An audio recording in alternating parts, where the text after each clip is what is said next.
Ash gourd, जो कि God's का घर है, जहाँ के लोग बेहतरीन वॉरियर्स हैं, वो जगह भी कभी सेफ नहीं रहती है। एसगार्ड पर ना जाने कितने हमले हुए, एसगार्ड कई बार तबाह भी हुआ, लेकिन अंत में एसगार्ड हर बार की तरह वापस से खड़ा हो ही जाता है। और शायद यही वजह है कि इसे देवताओं का घर कहा जाता है। यहाँ के राजा ओडिन एक शानदार राजा हैं और उनका बेटा थॉर उनसे भी महान गॉड है।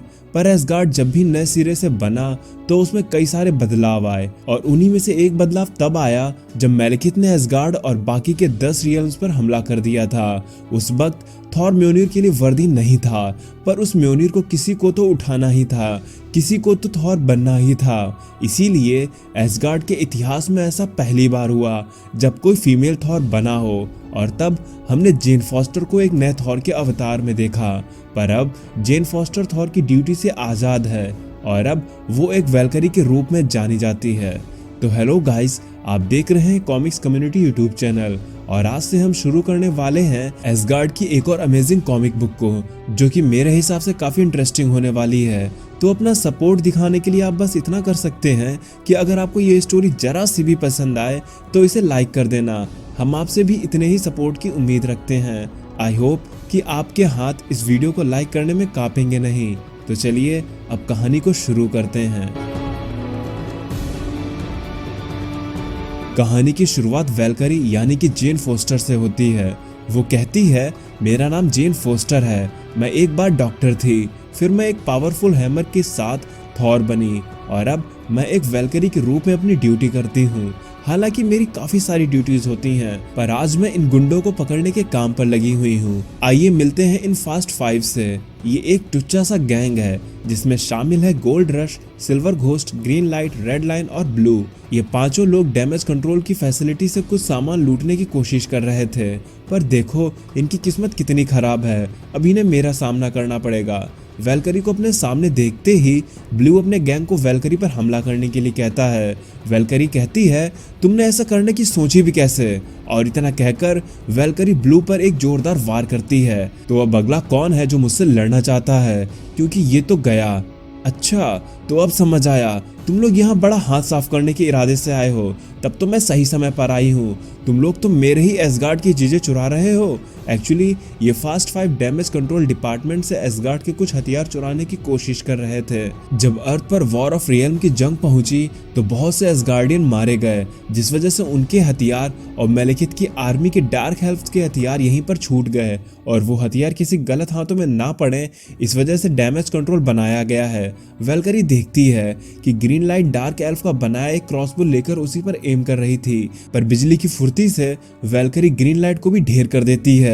ये देख के सिल्वर घोस्ट वहां से भागने की कोशिश करती है, तो वेलकरी की नजर उस पर पड़ती है। वेलकरी देखती है कि सिल्वर घोस्ट के हाथ में फायर स्पेल का स्क्रॉल है, जिसके अंदर ऐसा मैजिक है कि अगर उसे फुल पोटेंशियल में यूज किया जाए तो एक पूरा प्लेनेट आग से ढक जाए। सिल्वर घोस्ट खुद को इनविजिबल करके वहां से बच निकलना चाहती थी, लेकिन वेलकरी होने पर जेन को कुछ ऐसी पावर्स भी मिली हैं जिस वजह से वो सिल्वर घोस्ट को देख लेती है, और तब वेलकरी सिल्वर घोस्ट को भी ढेर कर देती है।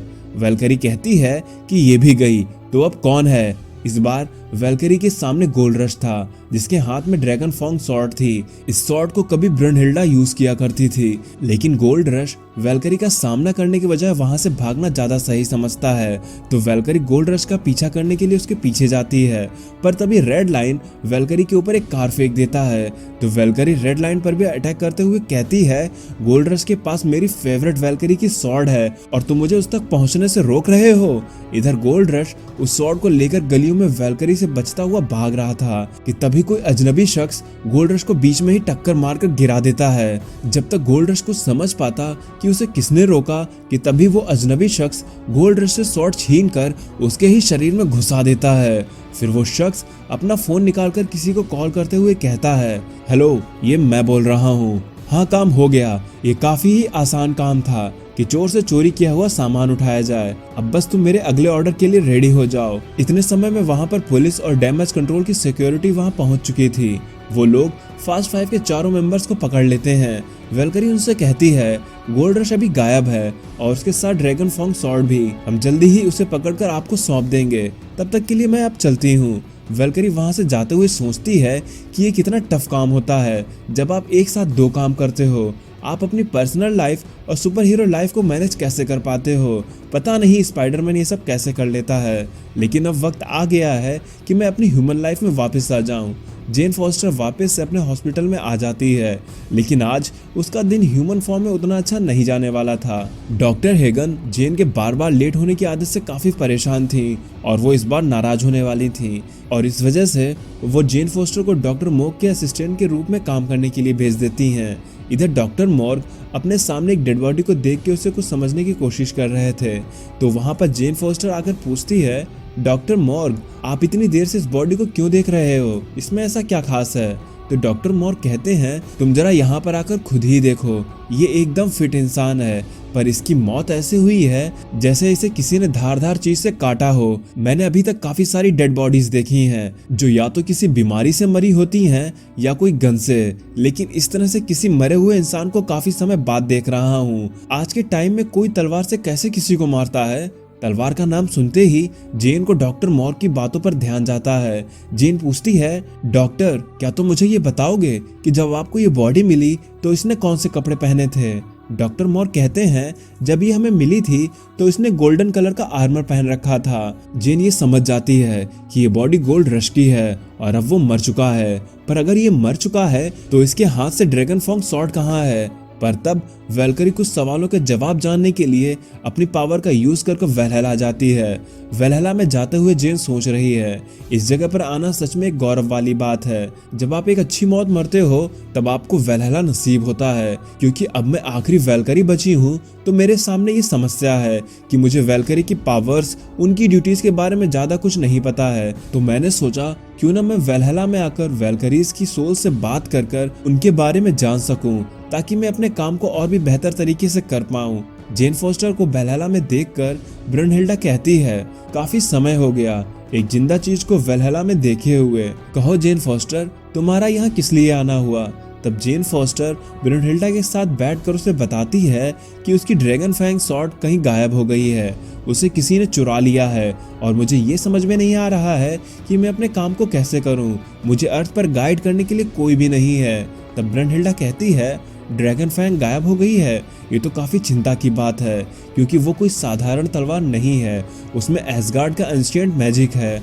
उस स्वॉर्ड को यूज करने वाले को कई तरह की पावर्स मिलती हैं। वो उड़ते हुए घोड़े की सवारी कर सकता है, किसी भी प्रकार का जादू को वो एब्जॉर्ब कर सकता है, और अगर कोई स्वॉर्ड के बारे में अच्छी जानकारी रखता है तो वो बहुत ही खतरनाक साबित भी हो सकता है। जिस पर जेन कहती है, हाँ मैं ये बात तो जानती हूँ, इसलिए मैं स्वॉर्ड को जल्द से जल्द ढूंढने की कोशिश करूंगी। ब्रुनहिल्डा कहती है, हाँ मैं ये बात जानती हूँ और तुम उसे ढूंढने में जरूर कामयाब भी होगी। तुम अभी नई वेलकरी हो, इसलिए तुम्हें वेलकरी के काम में एक्सपर्ट होने में थोड़ा टाइम तो जरूर लगेगा। जेन कहती है, मैं इससे पहले थॉर भी रह चुकी हूँ तो मैं जल्दी ही सीख लूंगी। तो ब्रुनहिल्डा कहती है, थॉर होना और वेलकरी होने में काफी अंतर है।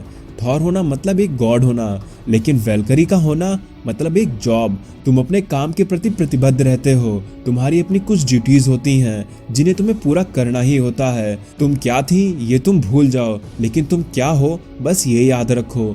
अब बस एक तुम ही आखिरी वेलकरी बची हो, तो तुम्हें ही सब कुछ संभालना होगा। तुम्हें अब अपनी आंखों की शक्ति को समझना होगा। जिस पर जेन कहती है, मैं सब कुछ धीरे धीरे सीख लूंगी, लेकिन मेरी पहली प्रायोरिटी यही होगी कि मैं ड्रैगन फैंग को ढूंढ निकालूं, और मैं ये जानती हूँ कि इस काम में मेरी कौन मदद कर सकता है। जिसके बाद जेन फॉस्टर सीधा एसगार्ड पर हेमडाल के पास मदद मांगने के लिए पहुंचती है। हेमडाल कहता है, तो तुम्हें ड्रैगन फैंग स्वॉर्ड को ढूंढना है, वो एसगार्ड की सबसे पावरफुल हथियारों में से एक है। जब एक बार मेलकिथ ने मुझे चकमा देकर एसगार्ड पर हमला किया, तब मैंने कुछ काले जादू को समझने की कोशिश की ताकि फिर से कोई मुझे अपने जादू से छल ना सके। तो वेलकरी कहती है, हेमडाल मेरी मदद करने के लिए आपका शुक्रिया, तो आप मुझे बताइए कि मैं इसमें आपकी और क्या मदद कर सकती हूँ। हेमडाल कहता है, तुम एक वेलकरी हो, तुम वो भी देख सकती हो जो मैं नहीं देख सकता।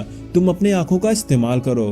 तब जेन फोस्टर याद करती है कि आज ही सुबह उसने एक ऐसे शख्स को देख लिया जो कि गायब होकर भाग रही थी और आंखों की शक्ति के बारे में ब्रनहिल्डा ने भी उसे बताया था। अब जरूरत है तो बस फोकस करने की। तब जेन थोड़ा फोकस करती है तो उसे सब कुछ नजर आने लगता है। जेन कहती है, मैं देख सकती हूँ, मैं इतनी ऊंचाई से सब कुछ देख सकती हूँ, वो भी साफ साफ। मैं इंसानों के फेट्स, उनके बिलीव्स को आराम से देख सकती हूँ। मैं यह भी देख सकती हूँ कि कौन सा इंसान कब मरने वाला है। मैं यहाँ से सब कुछ देख सकती हूँ। तुम्हारा शुक्रिया हेमडाल, मुझे मेरी पावर्स का इस्तेमाल करने सिखाने के लिए। लेकिन जब जेन हेमडाल की तरफ मुड़ती है तो वो कुछ देखकर हैरान रह जाती है, क्योंकि जेन को हेमडाल के ऊपर डेथ नजर आती है। इसका मतलब साफ था कि हेमडाल की जान को खतरा था। हेमडाल कहता है, जेन क्या हुआ, तुम इतनी घबराई हुई क्यों हो? जेन कहती है, हेमडाल तुम मरने वाले हो, हमें यहाँ से जल्दी जाना होगा। पर जब तक हेमडाल कुछ समझ पाता कि तभी कोई पीछे से हेमडाल की छाती में तलवार घुसेड़ देता है, जिस वजह से हेमडाल वहीं पर गिर जाता है। जेन ये देखकर शॉक रह जाती है। तब हेमडाल को मारने वाला कहता है, सब कुछ देखने वाला अपनी मौत को कैसे नहीं देख पाया। तब हम देखते हैं कि जिसने हेमडाल को मारा है वो कोई और नहीं बल्कि एक जाना माना विलन बुल्स आई है। जेन कहती है, मैं इसके बारे में जानती हूँ, ये बुल्स आई है। इसके हाथ में कोई भी वेपन हो तो ये काफी खतरनाक हो जाता है, पर अब मैं ये श्योर करूंगी कि इसकी मौत मेरे ही हाथों हो। जेन की इन्हीं लाइंस के साथ ये एपिसोड यहीं पर खत्म हो जाता है। तो क्या अब हेमडाल यहीं पर मर जाएगा? क्योंकि शायद यही वजह है कि कॉस्मिक किंग थॉर वाली स्टोरी लाइन में एसगार्ड की गेट कीपर लेडी सिफ है। आपकी इस पर क्या राय है? कमेंट में मुझे जरूर बताइएगा। तो अब मैं चलता हूँ, आप मेरी बाकी की वीडियोस एंजॉय करें और खुश रहें।